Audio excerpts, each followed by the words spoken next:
Mwongozo wa kujifunza Biblia leo ikiwa ni Novemba 6, siku ya Alhamis.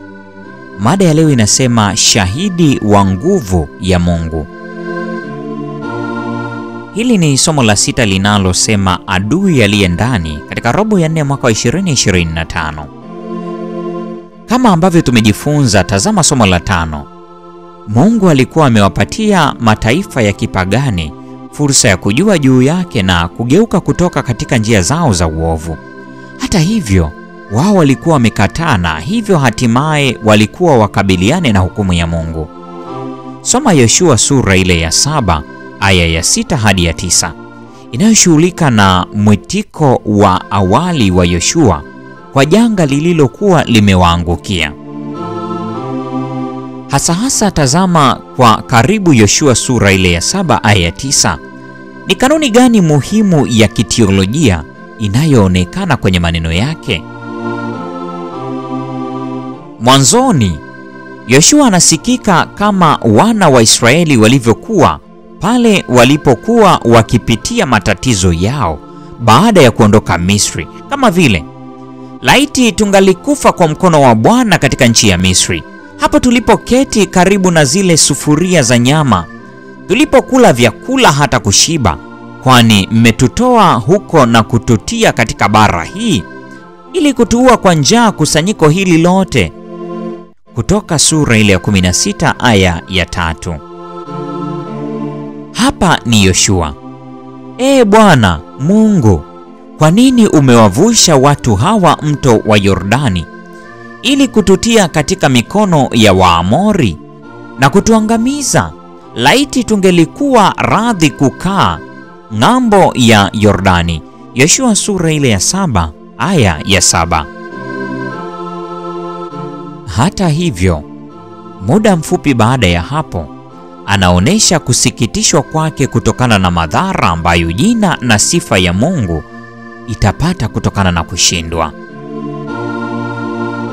Maana Wakanaani na wenyeji wote wa nchi hii watasikia habari hii, nao watatuzingira na kulifuta jina letu katika nchi.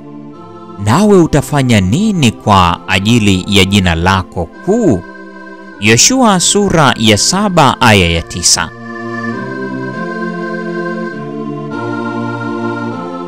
Hii inadhihirisha dhamira na kanuni iliyokuwa kiini cha makusudio ya Mungu na Israeli. Ingawa yeye alitaka wapagani waliowazunguka waone yale ambayo matendo makuu ya Mungu yangefanya kwa ajili ya watu wake waliomtii yeye, wao pia kama Rahabu wangeweza kujifunza juu ya Mungu wa Israeli kutokana na nguvu ya ushindi wa watu wake. Kwa upande mwingine, mambo yangekuwa mabaya. Kama yalivyokuwa hapa, mataifa wangemwona Mungu wa Israeli kuwa ni mdhaifu na asiyefaa. Tazama Hesabu sura ile ya 14 aya ya 16 na Kumbukumbu la Torati sura ya 9 aya 28. Jambo ambalo lingetia moyo upinzani wa Wakanaani.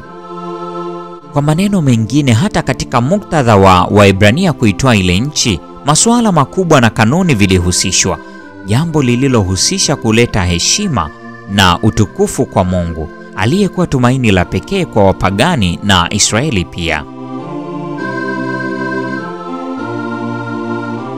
Soma Kumbukumbu la Torati sura ile ya 4 aya 5 hadi ya 9.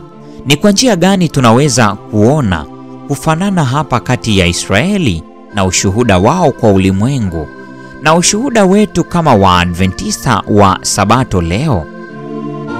Hii ni Novemba 6, siku ya Alhamis, mada ikisema shahidi wa nguvu ya Mungu.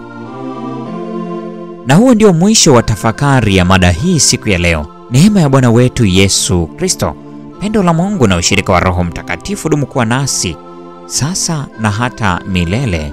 Amina.